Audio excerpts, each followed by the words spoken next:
We are very close to the launch of Watch Dogs Legion, and while we're still waiting for that full multiplayer reveal and other launch details, we did get a ton of other info about the next gen version of the game, the PC specs. Ubisoft released a video showcasing the Perma dev feature in action, and I also want to take a look at one of my favorite activities in the game that I got to play during my recent Ubisoft Forward play session. So a lot to go over. A like on the video would really help the channel out.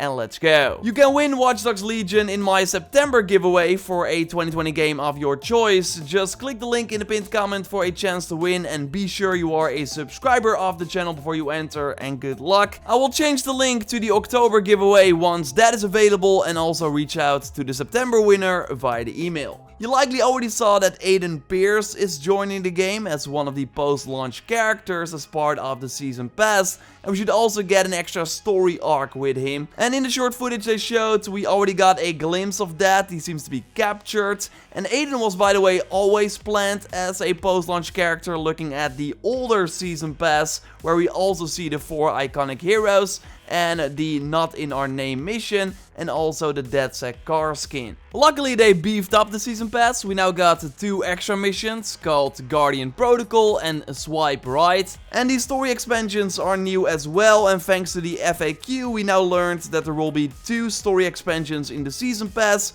Curious how long they will be, but one of them at least seems to be linked to Aiden Pierce. And of course, then we also have the 4 unique heroes. So people are speculating right now that the girl on the left is Sitara from Watch Dogs 2. Like, if they keep the trend going and bring back older characters from the previous games, then she would be a perfect fit. T-Bone seems like a good candidate as well. And maybe it's Marcus there next to Aiden. I would be down for that, to play Marcus again, but of course your theories are more than welcome in the comments down below. We know that all these characters will come with their own unique abilities, and the old Season Pass also said that we would get origin story missions. So I'm curious if that is still the case, and I will ask that when I get the chance. But I'm also really curious what the impact of Perma dev will be on, for example, Aiden Pierce. Like, will he then not be available anymore when he dies when playing with this feature on? You would think so, right?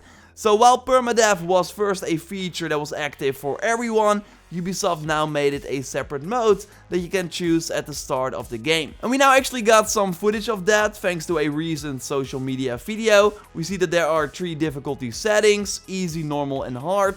And under that you can select the permadeath and put it on or off. So when you play without the permadeath mode, every time a character gets killed or arrested, you have a cooldown timer and need to wait for them to return. In permadeath, when a character dies, they are dead. And we actually now got some footage of that in the menu.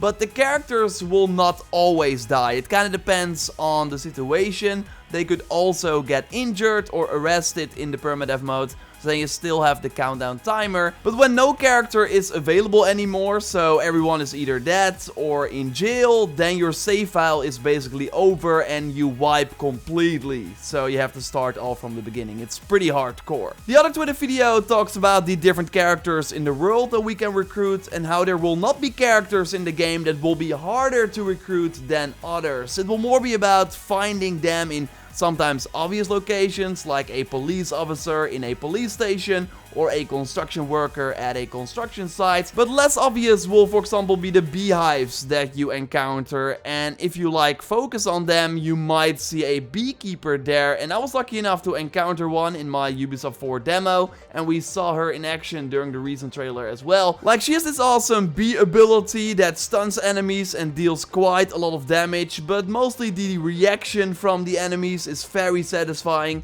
And she also has a special overcharger weapon that is pretty strong. And on top of these special abilities that some characters have, you also can select an extra DedSec gadget that you can unlock in the tech menu. And the tech menu in the Ubisoft 4 demo wasn't complete, but we saw a more fleshed out version in the recent trailer, with way more passive abilities and other gadgets, including the missile drone that you can throw to a target to have everything explode. And there are more gadgets like the AR cloak you likely already saw before, just like the spider bot. And then we go back to that tech menu, we actually also see DedSec specific weapons that you have to unlock here, and these are the non-lethal shock weapons that almost every character can use. And overall there seems to be a difference between gadgets, so active abilities you have to trigger yourself, and upgrades, so more passive abilities like the Deep Profiler, so with that you actually see what other characters are doing during certain times of the day. One thing that I really like to do is the Bare Knuckle Arena. There are 5 of them in London that you can just come across by exploring the world, and they can talk to the bouncer in front of the arena.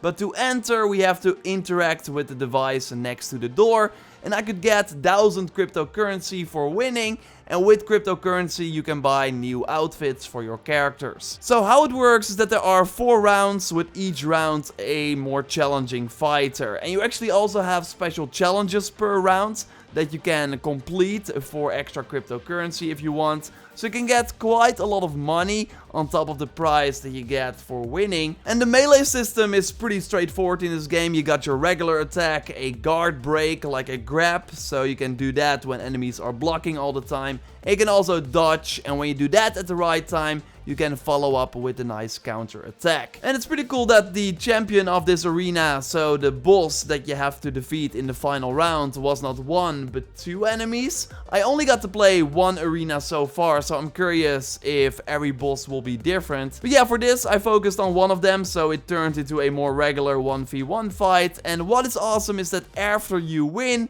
you actually help the boss get up and can then recruit them from a special menu.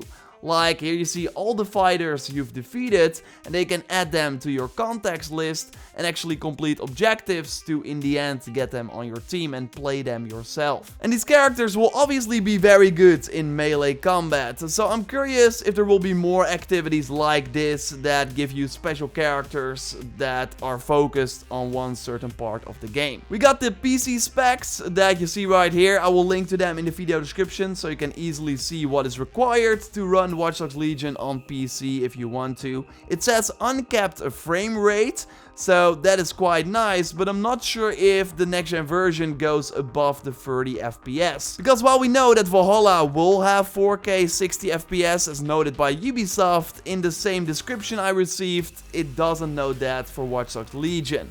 The latest Nvidia trailer is a great example of how the game will likely look on PlayStation 5 and Series X, with ray tracing, so better reflections, as a big focus point for this game.